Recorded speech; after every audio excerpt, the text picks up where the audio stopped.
So if you haven't signed, you can sign. And the next group of people that we'll hear testimony from up at the podium would be Fred Johnson, and at the chairs would be Vicki Armstrong, Mary King, and Richard King.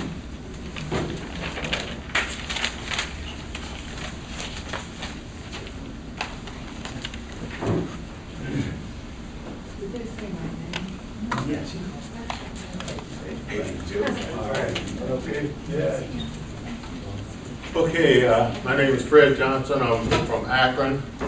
I'd like to welcome all of our political leaders, associates into Akron to hear what we have to say. And as you can hear, we have a lot to say. I'm an advocate for poor people, people of color, and in the last 10, 15 years, old people.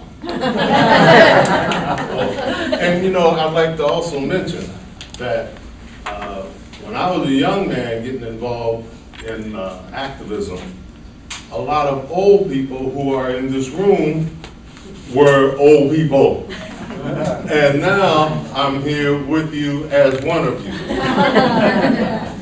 But the point I want to make is in regards to the budget and politics in America overall.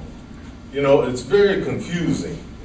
The media will get the budget information, political information, and intertwine it, and that leaves us out in the community very confused, very scared.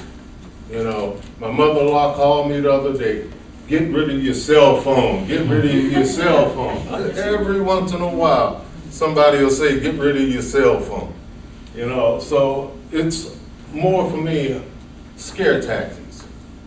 What I like to see and what I'm seeing in North Africa and the Middle East, I'd like to see here in America. I'd like, you know, I used to go into North Africa and the Middle East until it got too hot. And I was amazed at how those folks were really used and duped by their leaders.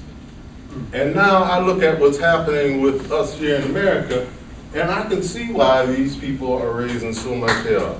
You know, I want to start raising, I can't do it anymore, but, you know, I'd like to go here. I do it from here.